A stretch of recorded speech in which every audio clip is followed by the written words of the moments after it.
Kumar ICS coaching के director, आप दोनों से रिक्वेस्ट करती हूं कि आप मंच पर आए।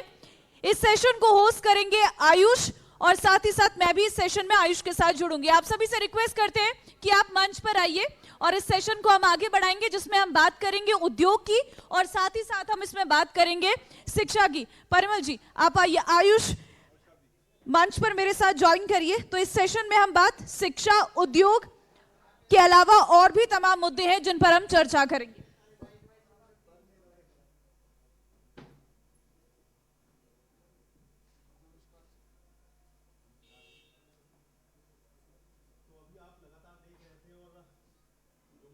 यहाँ पर काफ़ी पॉलिटिकल हो रखा था, थोड़ा सा संजीदा चर्चा की ओर बढ़ते हैं और बात उद्योग की भी करते हैं, शिक्षा की भी करते हैं।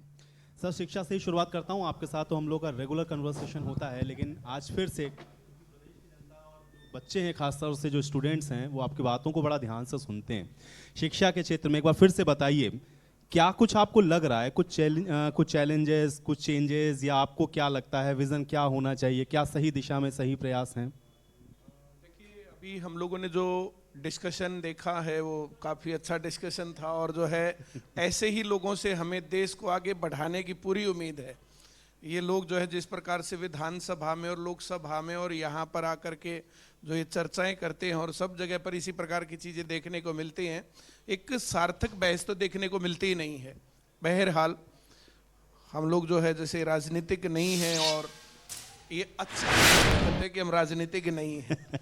कई बार बहुत लोग बोलते हैं कि आपको जो पॉलिटिक्स में जाना चाहिए, मैं कहता हूं कि इन पॉलिटिक्स को देख करके लगता है कि पॉलिटिक्स में नहीं जाना चाहिए और जितने लोग गए हुए उनको भी थोड़ा बाहर निकलना चाहिए ताकि नहीं, आप जाकर के उसको बदल सकते हैं थोड़ा सार्थक बातें हो जाए वहां भी। देखिए, शिक्षा देश को आगे बढ़ाने का तरीका है, राज्य को आगे बढ़ाने का तरीका है और सब चीजों को आगे बढ़ाने का तरीका है।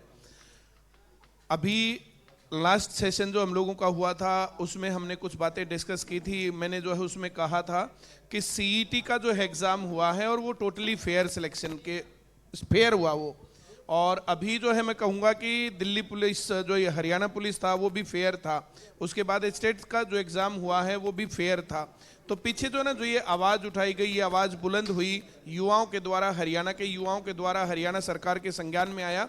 तो इस पर तो मैं हरियाणा सरकार को 100 नंबर देता हूँ, साधुवाद देता हूँ कि उन्होंने बहुत अच्छा काम किया और सीईटी का जो रिजल्ट अब आया है वो टोटली फेयर है। और मैं आपको बता दूं, हमारे बच्चों ने जो ये बच्चे लड़ते थे फेयर सिलेक्शन के लिए 100% रिजल्ट लिया है। जितने भी स्टूडेंट्स थे हमारे गारंटी बैच में, हर एक बच्चा उसमें जो है सिलेक्ट हुआ है। और मैं तो आगे भी जो है सभी सफल जो है कैंडिडेट्स को जो है शुभकामनाएं दूंगा। एक गारंटी बैच हम लोग चलाते थे, वो इस गारंटी बैच में जो हर एक बच्चा सफल होगा। 70+ मार्क्स जो है सब बच्चों ने उसमें लिए हैं। तो हरियाणा सरकार की इस बात पर पूरे देश में चर्चा है और होनी भी चाहिए। अभी जो है आपने राजस्थान में देखा होगा, हर जगह पेपर लीक हुए, यूपी में भी हो रहे हैं जी। ये पार्टी वाला मामला नहीं है, यहाँ के बच्चों ने लड़ाई करी इसके कारण से है जी। और जो एसएससी का पेपर है वो भी टोटली फेयर होने लग गए। अब एसएससी सीजीएल है, सीएचएसएल है, जो कि कई सालों तक हैक होता था और बच्चों ने उसके लिए भी कई बार प्रदर्शन की आवाज़ उठाई और ये शांतिपूर्ण प्रदर्शन थे। मैं एक जो है रवीश कुमार जी हैं, बहुत अच्छा जो है वो एनडीटीवी पर हुआ करते थे और जो है बोलते रहते हैं, और अब वो जो है प्राइवेट हो गए हैं और यूट्यूब पर जो है कल परसों एक वीडियो आई हुई थी। हर बार उनके मुद्दे बिल्कुल सही होते हैं, पर जो है उस वीडियो को जो है मैं कोट करना चाहता हूँ। बहुत बच्चों ने मेरे पास वो वीडियो भेजी कि भारत के युवाओं को पुलिस से बचने के लिए एक काम करना चाहिए कि वे युवा होना बंद कर दें, वे रोजगार मांगना बंद कर दें। तो उस वीडियो से मैं बहुत ज़्यादा सा सहमत नहीं हूँ। देखिए, संघर्ष करना, कोई चीज़ गलत हो रही है आवाज़ उठाना, एक तरीका होता है। और उन्होंने कोट किया और बहुत सारी जगहों पर दिखाया कि बिहार में लाठीचार्ज हो रहा है, यूपी में लाठीचार्ज हो रहा है। अभी कुछ दिन पहले, 1.5 साल पहले अग्निवीर योजना आई थी, उसके ऊपर भी बहुत सारी जगहों पर हिंसा हुई, ट्रेन फूकी गई। तो मैं ये कहता हूँ कि ये सब चीज़ें गलत हैं और युवाओं को संजीदा होना चाहिए और उनको पता होना चाहिए कि ये महात्मा गांधी का देश है, अहिंसा का देश है, ये जो है महात्मा बुद्ध का देश है जो शांति की बातें करते थे। इसके अंदर इन चीज़ों की जो है स्थान नहीं होना चाहिए। चाहिए कि उनको पुलिस लड़े मरे या कुछ भी करे। जैसे प्रशासन चलाने के लिए, रोड चलाने के लिए, बाकी चीजें चलाने के लिए, राज्य चलाने के लिए उनको बहुत व्यवस्थाएं देखनी पड़ती हैं। आप विरोध प्रदर्शन कर रहे हैं तो करना चाहिए। हरियाणा में हमारे स्टूडेंट्स ने भी बहुत किया और बाकी स्टूडेंट्स ने भी बहुत किया, पर मैं हमेशा कह के जाता था कि रोड जाम नहीं होना चाहिए, कोई व्यवस्था भंग नहीं होनी चाहिए, और जहां पर पुलिस या प्रशासन या कोई आदमी आकर के उसको रोके और जो भी आपकी आवाज सुने और प्रतिनिधि जो आकर के जो इस बात को सरकार तक पहुंचाए तो उसकी बात मानी जानी चाहिए। तो जहां जहां पर ये हिंसा होती है मैं उस बात को कहता हूं कि देखो गलत हो रहा है। बिहार में पेपर लीक हो रहे हैं, बंगाल में पेपर लीक हो रहे हैं, मध्य प्रदेश में पेपर लीक हो रहे हैं, व्यापम घोटाला हुआ था। लेकिन विरोध करने का तरीका यह बिल्कुल नहीं हो सकता कि आप हथियार उठा करके सड़कों पर चलेंगे या लाठी चला करके या रोड जाम करेंगे या पुलिस के साथ भिड़ेंगे। वहां पर जो है मेरा जो है मामला गलत है। हाँ। वहाँ से बच्चे कॉम्पिटिटिव एग्जाम्स की तैयारी करते हैं और सरकारी नौकरी प्राप्त करते हैं। सीएमआई की रिपोर्ट आपने देखी होगी जो हरियाणा, जिसमें बताया गया है कि बेरोजगारी में काफी बहुत आगे है, नंबर 1 पे बताया गया है। इस पर आप क्या कहेंगे, क्योंकि अभी आपने बताया कि हरियाणा सरकार ने अच्छी तरीके से एग्जाम्स करवाए और नौकरियां मिली हैं, लेकिन ये जो सीएमआई की रिपोर्ट कह रही है ये किस ओर इशारा? नौकरियां नहीं मिली हैं। अच्छा, नौकरियां नहीं मिली, पेपर पास हुए हैं। पेपर पास होने के बाद जैसे हरियाणा में पिछले 3 साल से, जैसे जो 2019 का चुनाव हुआ है उसके बाद एक भी बच्चा भर्ती नहीं किया गया। मैं ये नहीं कह रहा कि जो है सरकार ने भर्ती की है, लेकिन भर्ती करने का एक तरीका चल रहा है। जैसे एक पुरानी व्यवस्था थी तो हम लोगों ने ही आवाज उठाई थी, बहुत बार हमने सीएम साहब को भी कहा और आपके चैनल के माध्यम से भी आवाज उठाई कि ये गलत हो रहा है, ये गलत हो रहा है, ये गलत हो रहा है। हमने उन बातों को उठाया, उन बातों के ऊपर कि एक बच्चा फॉर्म भर के, एक फॉर्म भरा 500 रुपए, फिर फॉर्म भरा फिर 500 रुपए, फिर फॉर्म भरा फिर 500 रुपए। तो इस बात के ऊपर संज्ञान लिया गया और सभी पेपरों के लिए एक कॉमन एलिजिबिलिटी टेस्ट सीईटी बनाया गया और वो पेपर हुआ। अब कोई पुरानी व्यवस्था को भंग करके नई व्यवस्था बनाने में तो टाइम लगता है, तो ये वो टाइम था और कोविड का टाइम भी था। मैंने यहां पर खड़ा होकर के खूब सरकार को कहा है कि गलत कर रही है सरकार, अच्छा करना चाहिए, लेकिन वो सीईटी प्रोसेस में आ गया और वो फेयर भी हुआ है, तो इस बात से मैं बेहद खुश हूं। चलिए, और ये अच्छी बात आपने कही है। हाँ। इससे थोड़ा सा और आगे बढ़ेंगे। सर आप अपना माइक ले लिए बंसल जी। देखिए बड़ा महत्वपूर्ण है क्योंकि पॉलिटिकल चीजों में बहुत सारी चीजें होती हैं और आप लोग तो उद्योगपति हैं, बहुत सारे जो जॉब क्रिएशंस हैं वो आप लोगों के ऊपर डिपेंड करते हैं। उद्योग के लिहाज से अगर हम लोग समझना चाहें, क्योंकि ईज ऑफ डूइंग बिजनेस की बड़ी बात होती है कि इंडस्ट्रीज के लिहाज से हम लोग बहुत अच्छा कर रहे हैं, मुख्यमंत्री भी कई बार इस बात को कह चुके हैं। क्या आपको लगता है कि उद्योग को लेकर के जो इन्वॉल्वमेंट होना चाहिए हरियाणा के अंदर वो पॉजिटिव है या किस तरह के चैलेंजेस आप देखते हैं? देखिए चल रहा है, बोलिए। देखिए क्या हरियाणा में जो बात कर रहे हैं उद्योगों की, इसके बारे में मैं आपको स्पष्ट बता दूं कि यहाँ पर मिला जुला रुख है। कई चीज़ों में हरियाणा गवर्नमेंट ने बहुत ही अच्छे कदम उठाए हैं।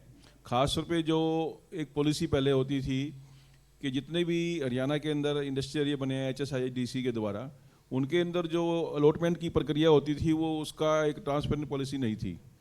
जब से बीजेपी सरकार आई है इन्होंने एक ऑक्शन की पॉलिसी निकाली है कि जितनी भी अलॉटमेंट होगी वो थ्रू ऑक्शन होगी। ऐसा नहीं है कि मेरे जानकार है तो मैंने आपको दे दिया, मेरे जानकार नहीं है तो मैं रिजर्व करता हूँ तो भी मुझे नहीं मिला। ये अच्छी पॉलिसी है और इसके अंदर जो हरियाणा के जो उद्यमी हैं जो यहाँ पर अपना उद्योग लगाना चाहते हैं उनको भी बेनिफिट है और सरकार को भी बेनिफिट है इसमें। लेकिन इसके अंदर और भी सुधार की ज़रूरत है। और रही बात जब तक एजुकेशन किस तरह के सुधार, थोड़ा सा स्पेसिफिकली बताएंगे इसके तो अंदर बेहतर ऐसा है। है, सरकार ने जो पॉलिसी निकाली है वो स्पष्ट नहीं करती कि रोहतक की मैं बात कर रहा हूँ, जैसे जी। अगर रोहतक IMT में प्लॉट निकाले गए हैं 1 एकड़ के, 2 एकड़ के, 1800 मीटर के, किसी भी प्रकार के, तो वो नंबर ऑफ प्लॉट्स की उसके अंदर ट्रांसपेरेंसी नहीं है। सरकार ये कहती है अगर जितनी हमारे पास एप्लीकेशन आएंगी उसके हिसाब से हम प्लॉट्स की नंबर्स को देंगे बाद में, तो उसके अंदर तो एक ब्लैकमेलिंग हो गई है मेरे हिसाब से। सरकार को शुरू में ही बताना चाहिए कि हमारे पास 50 प्लॉट हैं अलॉटमेंट के लिए, 50 प्लॉट के हिसाब से आपके पास एप्लीकेशन आएंगी तो आप उसी के हिसाब से आप प्लॉट अलॉट करिए। ये तो ब्लैकमेलिंग करने की पोजीशन है, एक तरीका है कि जितनी अगर 4 एप्लीकेशन आएंगी तो सरकार 1 प्लॉट देगी। वो पहले ही सरकार उसको ब्लैक में बेचना चाह रही है। जैसे हम पहले थिएटर की बात करते हैं, मुझे याद है जब हम जवान होते थे, जब पहले पिक्चरें, अब तो पिक्चरों का रोल चेंज हो गया, तो थिएटर वाले पहले पूरी टिकट नहीं बांटते थे। वो देखते थे 500 आदमी खड़े हैं तो वो 100 टिकट बांटते थे, बाकी 400 टिकटें ब्लैक में बेचते थे।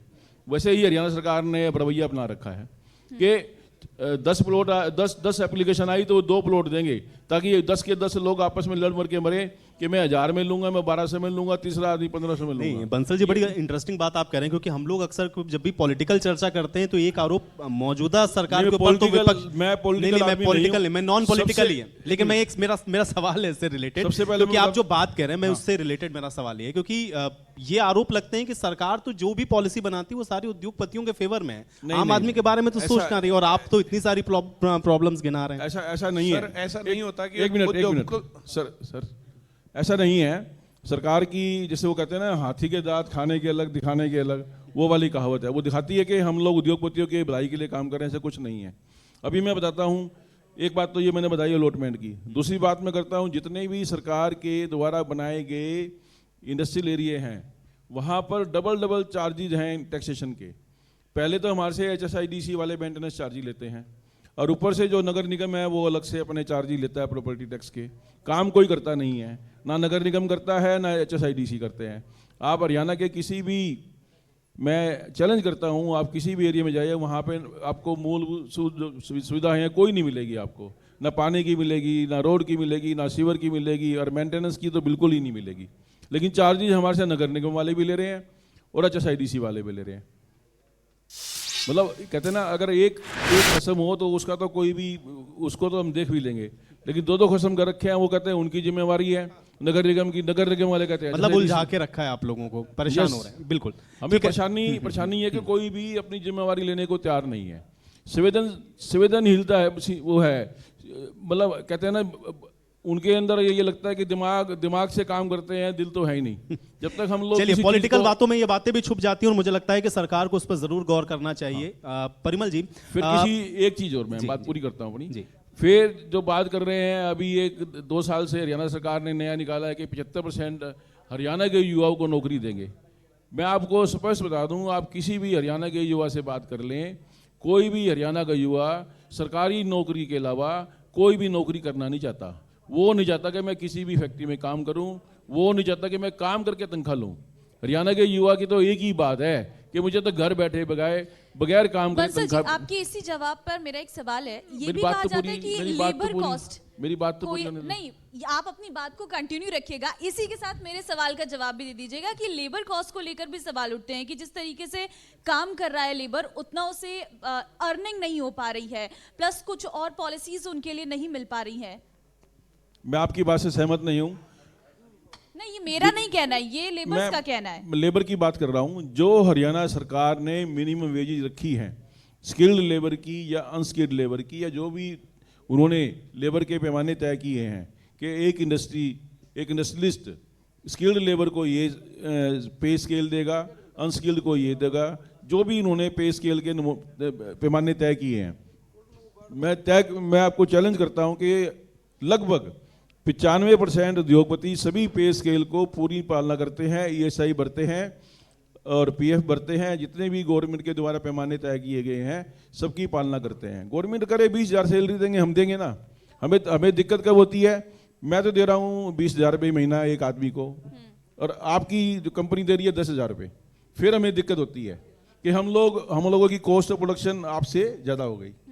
अगर सभी की कॉस्ट ऑफ प्रोडक्शन एक सी है, सरकार तय कर दे कि कल से मिनिमम वेजेज 20,000, हम 20,000 देंगे। हमने तो मना नहीं किया सरकार को, सरकार ही अपने हिसाब से तय करती है। वो क्या उनका पैमाना है, क्या करने के तरीके हैं, मुझे नहीं मालूम। उसको मेरा सरकार तय कर देगी तो आप दूसरी जगह जाके उद्योग लगा लेंगे। सरकार नहीं, ऐसा नहीं है, ऐसा नहीं है। रहेंगे तो हिंदुस्तान में ही। नहीं, बात आपकी सही है, सरकार को रास्ता निकालना चाहिए। मैं आपकी इसके लिए मैं आपकी बात को यहीं पूरी करना चाहूंगा। ये बात आपने बहुत अच्छी कही। सभी सरकारों को मिलकर एक ऐसी पॉलिसी बनानी चाहिए कि पूरे इंडिया में एक ही पॉलिसी चले, कि हम लोग हरियाणा छोड़ के यूपी में भागे। अब हरियाणा के अंदर अलग अलग नियम बनाए गए हैं। मैं आपको बता दूं, जो 75% का जो हरियाणा ने ये रूल पास किया है विधानसभा के अंदर भी, कि हरियाणा के जितनी भी एक इंडस्ट्रीज के अंदर नौकरी निकलेंगी, उसके अंदर 75% हरियाणा के युवाओं को नौकरी देंगी। वो बहुत ही गलत कानून बनाया गया है, और उसके अंदर यहाँ के जो उद्योग हैं वो पिछड़ रहे हैं। मैंने पहले कहा कि हरियाणा का युवा हमारे उद्योगों में नौकरी नहीं करना चाहता। ठीक है, ये आपने एक बड़ी बात उठाई। परिमल जी, इसी से मिलता जुलता सवाल ये, तो अभी जो सर ने बात कही कि जो बच्चे हैं वो ज्यादातर उनका जो झुकाव है वो सरकारी नौकरी की तरफ है, और चूंकि आपका उसमें एक अच्छा खासा अहम योगदान है, बच्चों के सामने सबसे बड़ी समस्या क्या रहती है, जो कि आप तो डेली डील करते हैं? एक तो जो बच्चे सिलेक्ट हो रहे हैं उनका तो ठीक, जिनका नहीं सिलेक्शन हो रहा उनके सामने बड़ी समस्या है। कुछ चेंजेस आप चाहते हैं किसमें होना चाहिए? देखिए, जैसे जो है, जो प्राइवेट सेक्टर में जॉब है और जो गवर्नमेंट सेक्टर में जॉब है, उन दोनों में सुविधाओं में बहुत ज़्यादा फर्क है। इस कारण से कोई भी गवर्नमेंट जॉब में जाना चाहता है। अब गवर्नमेंट जॉब में जाने के लिए उनको कंपटीशन क्लियर करना होता है, पढ़ाई करनी होती है, टेस्ट पास करना होता है, एक प्रोसीजर के थ्रू गुजरना होता है। अब हरियाणा पुलिस वाले बच्चे 1 महीने से ज़्यादा हो गया वहाँ पर बैठे हैं धरने पर। इतनी सर्दी में उन्होंने जो पूरी सर्दी वहाँ पर काट दी, ज्वाइनिंग हो नहीं रही है। अब यहाँ पर जो बहुत गदर मचा हुआ था, वरना मैं ये सवाल पूछता उनसे कि वो उनको ज्वाइनिंग कब दे रहे हो? भूख हड़ताल उन्होंने कर ली, आश्वासन उनको दे दिया कि ज्वाइनिंग देंगे, लेकिन वो ज्वाइनिंग मिल नहीं रही है। बहुत लंबा टाइम हो गया, 3 साल से ज़्यादा हो गया। अब सही बात यह है कि जो पेपर लीक होते थे वो प्रोसेस सही हो गया, सीईटी का पेपर हो गया, ग्रुप डी की बातें कर रहे हैं, 15 दिन के अंदर कह रहे हैं कि अब सीईटी का जो सेकंड पेपर होगा वो भी हो जाएगा। तो एक पॉजिटिव चीजें हैं, जो पॉजिटिव चीजें हैं, हम लोग जो है कांग्रेसी थोड़े हैं, या जो हमें बुराई करनी है, या हम बीजेपी के ही थोड़े हैं कि हम लोगों को सारी अच्छी अच्छी बातें बोलनी है। जो रियलिटी है हम रियलिटी बोल रहे हैं, और ये सरकार तक और जो है नुमाइंदों तक पहुंचनी चाहिए बात, और ये वहां पर उठनी चाहिए। तो सही बात यह है कि पेपर लीक होने और भ्रष्टाचार और करप्शन भर्तियों के मामले में एचएसएससी में ग्रुप सी और डी में तो एटलीस्ट खत्म हुआ है। अब कुछ लोग जो है यूपीए जो एचपीएससी का मामला है उसमें फर्स्ट ग्रेड वाली, सेकंड ग्रेड वाली नौकरियां, उसके अंदर कुछ चीजें हैं। और जो आप बदलाव की बात चाह रहे हैं, तो बदलाव के ऊपर जो है, जैसे हरियाणा कौशल निगम के तहत ही जो ये ठेके पर भर्तियां कर रहे हैं, वो तो फैक्ट्री जैसी ही नौकरी हो गई ना। उसके अंदर उनको कुछ भी सुविधाएं मिलेंगी ना, उनकी सैलरी बढ़ेगी, और जब तक उनकी उम्र है तब तक वो उसमें फंसे रहेंगे। उसके बाद उनको निकाल देंगे, वे बेचारे बेरोजगार के बेरोजगार, तब वे कहाँ जाएंगे? उस टाइम पर फिर से वे जो कभी एडॉक वाले या जो टेम्परेरी जो कैंडिडेट होते हैं, वो फिर से अपनी भर्ती को जो पूरा करवाने के लिए, या हम लोगों को परमानेंट करो उसके लिए आंदोलन चलते हैं, तो उसका आंदोलन का रास्ता ये निकाल रहे हैं, और वो गलत है। जैसे एक नौजवान है तो 25 साल की उम्र तक उसको कहीं ना कहीं सही रोजगार मिल जाना चाहिए, एक प्रॉपर काउंसलिंग होनी चाहिए। स्कूलों के लेवल पर यह काम सही नहीं है। और एक एजुकेशन के अंदर मुझे जो बहुत गलत लगता है, वो आप अपने घरों में आस पड़ोस कहीं पर भी देख लीजिए, 6-7 घंटे बच्चा स्कूल में जाएगा, 3-4 घंटे ट्यूशन पर जाएगा, 2-3 घंटे होमवर्क करेगा। आप भाई साहब बैठे हैं, इनसे पूछ लो, कोई भी मजदूर अगर 12 घंटे काम करता हो, 15 घंटे काम करता हो, वो बच्चे तो पढ़ाई के मजदूर हो गए। पढ़ाई होनी चाहिए बच्चे की ओवरऑल डेवलपमेंट के लिए, लेकिन हो क्या गया है कि वो जो है ओवरऑल डेवलपमेंट के चक्कर में वो दब गए हैं, और बहुत बुरा हाल है। अच्छे कोर्सेज करने वाले लोग कहीं पर हैं ही नहीं, स्टैंड ही नहीं करते हैं। एक बात और भी मैं उठाना चाहूंगा कि पूरे देश में से अब जो ना एक रुझान बन गया है कि विदेशों में पढ़ने जा रहे हैं। इसका कारण क्या है कि भारत में पढ़ाई जो है वो पढ़ाई इस लेवल की है ही नहीं। तो जो क्वालिटी ऑफ एजुकेशन होना चाहिए वो सरकार को ध्यान देना चाहिए, ताकि जो ये बाहर जा रहे हैं बच्चे वो ना हो। जैसे दादा भाई नौरोजी ने जो है जब अंग्रेजों के गुलाम थे, तो उस टाइम पर जो है वो जो किताब लिखी थी ड्रेनेज ऑफ वेल्थ, उसके अंदर क्या था कि यहाँ से सिर्फ धन जाता है, आता कुछ नहीं है। तो वही काम अब यहाँ पर जो है drainage of man power, drainage of brain, तो जो है जैसे देश की आज़ादी के बाद आप देखेंगे जितने भी अमेरिकन या जो चाइनीज या बड़ी बड़ी कंपनियां हैं जो वर्ल्ड के लेवल पर बड़ा काम कर रही हैं, अधिकतर के सीईओ इंडियंस हैं, अधिकतर जगहों पर जो काम करने वाले लोग इंडियंस हैं। तो ब्रेन ड्रेन भी हो रहा था, वेल ड्रेनेज भी देखा। अब यहाँ से जो है ये फिजिकल जो मेन ड्रेनेज जो हो रहा है, तो ये भी गलत हो रहा है। और कई जगहों पर ये बातें चलती हैं कि जैसे करनाल है, कैथल है, कुरुक्षेत्र है, अंबाला है, कि गाँव के अंदर कोई जवान बच्चा बच ही नहीं गया, सब बाहर। इस प्रकार से अगर देश चलेगा तो देश खोखला हो जाएगा, या मैन पावर ही नहीं बचेगी। अब फिर उनको प्राइवेट नौकरी क्या, सरकारी नौकरी क्या। तो इस प्रकार की चीजों के ऊपर सरकार का ध्यान समय रहते पता नहीं क्यों नहीं रहता। और कल परसों मैंने देखा था कि जो है मुख्यमंत्री जी कह रहे थे कि हरियाणा के युवाओं को विदेशों में नौकरी दिलवाएंगे। हरियाणा के युवा को विदेश में भेज देंगे तो यहाँ क्या बचेगा, और यहाँ किस प्रकार से देश का डेवलपमेंट होगा। जो पॉलिसीज विदेश में हैं उन पॉलिसीज को यहाँ लगाएं, यहाँ पर लिबर्टी दें, काम करने की आजादी दें। जो इतना ज्यादा भयंकर टैक्स हो गया है, एक जगह टैक्स, वहां टैक्स, वहां टैक्स, वहां टैक्स। अब कितने टैक्सेस का नाम ले। जीएसटी देना पड़ता है, हर एक आदमी को जीएसटी देना पड़ता है, सर्विस टैक्स देना पड़ता है, उसके बाद इनकम टैक्स देना पड़ता है। आप जो कपड़ा खरीदोगे, मफलर खरीदोगे, कुर्ता खरीदोगे, यहाँ बैठे हुए माइक खरीदे हुए, सब चीजों पर टैक्स है, और वो टैक्स मल्टीपल लेयर में है। उसके बाद जो सुविधाएं जिस हिसाब से होनी चाहिए वो नहीं है। लेकिन परिमल जी, स्कूलिंग और कॉलेज कैसे हैं हरियाणा में, आप कैसे देखते हैं? क्योंकि देखिए हर चीज का एक हब बना दिया गया है। अगर आप कोटा में जाएंगे तो वहां पर आप मेडिकल की पढ़ाई अच्छी है, इंजीनियरिंग की पढ़ाई अच्छी है कहते हैं, जॉब्स के लिए आप दिल्ली एनसीआर को मानते हैं, ये धारणा बन गई है लोगों की। हरियाणा को आप कैसे देखते हैं? क्योंकि रोहतक में तो खुद एजुकेशन के इतने अच्छे अच्छे कॉलेजेस हैं। उन कॉलेजेस में सीट कितनी खाली पड़ी है, आप जाकर के चेक करिए ना। बाहर से देख रहे हैं बहुत अच्छा बोर्ड लगा हुआ, लेकिन अंदर सीट कितनी भरी हुई है। क्यों? ये कारण क्या है? कारण क्या है कि वो डिग्री करने से, जैसे कोई बच्चा, एक आम बच्चा बीए करता तो उसको मिलता क्या बीए करने के बाद? एक बच्चा एमए करता, उसको एमए करने के बाद मिलता क्या है?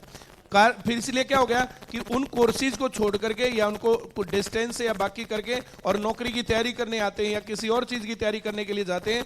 जिस हिसाब से कॉलेजेस की, यूनिवर्सिटीज की पढ़ाई को अपग्रेड किया जाना चाहिए था, वो नहीं किया गया और उसके ऊपर काम नहीं हो रहा है। लगातार हम इस बात को उठाते हैं। अभी जैसे स्कूलों का हाल देखिए ना, अगर 6 घंटे बच्चे ने स्कूल में लगाए और 6 घंटे लगाने के बाद उसको ट्यूशन करना पड़ रहा है, घर पे होमवर्क करने के लिए उसको असिस्टेंस चाहिए है, तो 6 घंटे में उसने क्या किया? हम लोग ये समस्या नहीं उठा रहे, सिर्फ हमने बेरोजगारी की समस्या उठाई थी। बेरोजगारी की समस्या के लिए हम लोगों ने तैयारी, पढ़ाई, सरकार के साथ जो है झड़प करना, जो कुछ भी करना था वो हमने किया।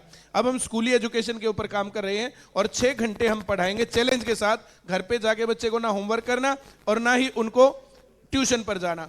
हम बैग फ्री एजुकेशन के बारे में सोच रहे हैं कि बच्चे का बैग सेंटर में ही रहेगा, स्कूल में ही रहेगा। हाँ। वो आएगा, वहां पढ़ेगा, वहीं जो कुछ करना करेगा, उसके बाद खाली हाथ घर जाएगा, मटकता हुआ, सीटी बजाता हुआ। ठीक है बंसल जी, स्टार्टअप, हाँ आप इस पर भी जवाब दीजिएगा और स्टार्टअप पे भी बताइएगा कि क्या है। ऐसा है, बहुत अच्छी बात कही परिमल कुमार जी ने। हम मोबाइल के ज़माने में, 5G के ज़माने में, हम पुराने लैंडलाइन के अंदर उंगलियां घुमा रहे हैं।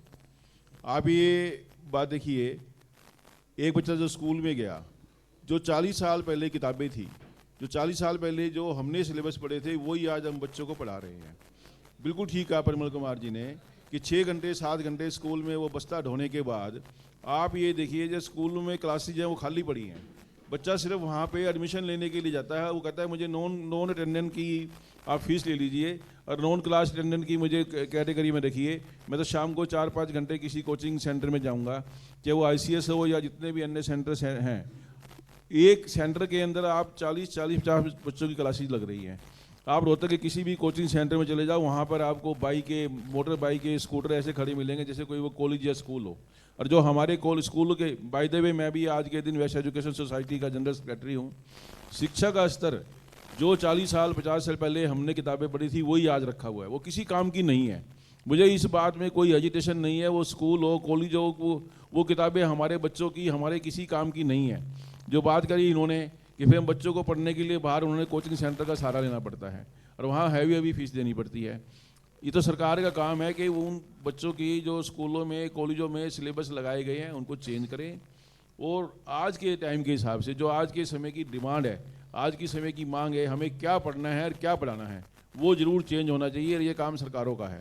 नहीं तो ऐसे बच्चे तंग होते रहेंगे, 7 घंटे स्कूल में, 4 घंटे कोचिंग में, रात को सपने में भी उनको किताबें दिखाई देती हैं और वो फिर बाद में उनको यहाँ नौकरी नहीं मिलती, नौकरियाँ नहीं हैं। बाहर के लिए वो हमारे बच्चे लायक नहीं है, क्योंकि जो हमारा यहाँ स्टैंडर्ड है शिक्षा का, वो हमारे बच्चे वहाँ पर चपरासी के लिए भी नहीं है। इसलिए कोचिंग सेंटर में उनको, चाहे वो IELTS की बात करूँ मैं या अन्य कोचिंग जो कम्पिटिटिव एग्जाम है वो पास करने पड़ते हैं, तब जाके वहाँ उनको नौकरी मिलती है। ठीक है, बड़ा ये तो सवाल बिल्कुल हमारे को, हमारी सरकारों को, चाहे वो हमें स्टेट गवर्नमेंट की बात करूँ या सेंट्रल गवर्नमेंट की, मैं फिर उसी बात पे आता हूँ। ये तो देश की एक व्यापक पॉलिसी बननी चाहिए जिसमें हमारे आने वाली युवा पीढ़ी को, बच्चों को शिक्षा का नया स्तर, मैंने पहले कहा मोबाइल के ज़माने में, 5G के ज़माने में हम लोग वही मोबाइल जो डर्रे वाला फ़ोन होता था, कॉल बुक करने की बात कर रहे हैं।